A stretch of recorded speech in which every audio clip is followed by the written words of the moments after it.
The invisible debt on breezy autumn morning, Sylvia picked up her coffee at a local cafe. The barista, without any prompting, upgraded her to a large cup and said, "This one's on the house." Sylvia smiled and thanked him, thinking how kind strangers could be, but as she stepped outside, something strange happened. A faint number, glowing faintly like a watermark tattoo, appeared on her wrist.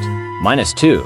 She blinked, confused. It faded within seconds, leaving her wondering if it was a trick of the light. The phenomenon continued. A kind stranger held the elevator for her. Another negative number appeared. A co-worker covered her shift last minute. -15. Acts of kindness towards Sylvia always came with this glowing subtraction that only she could see. As the weeks went on, the glow turned into whispers, faint but unmistakable. Debt must be repaid. Sylvia tried to ignore it until the whispers grew louder, and the numbers began to haunt her in her sleep. Every kind act replayed in her dreams, followed by flashes of her past, the times she cut in line, the lies she told to her friends, the promises she broke. Each selfish moment seemed directly tied to the acts of kindness she now received. One evening, while walking home, a homeless man offered her his last piece of bread.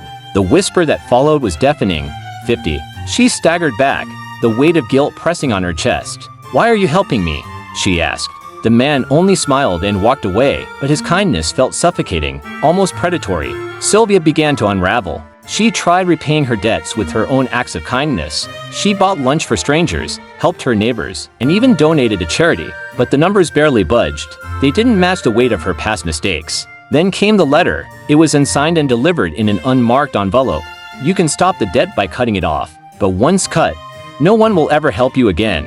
The offer tempted her. She considered a life without the burden of reciprocity, but the cost was terrifying. Would she survive a world where no one extended a hand, where every small act of compassion was denied? Could she live with the cold isolation? Sylvia's final act was her most selfless yet.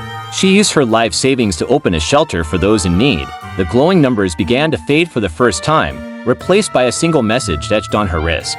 Balance achieved. But as Sylvia smiled in relief, she looked around the room and noticed something horrifying. On the wrists of those she helped, faint numbers began to glow, a debt they hadn't asked for, now inherited by her kindness. She realized the truth. The tally was never just hers, it was everyone's. A collective, invisible debt binding humanity in a web of moral accounts, paid in and paid.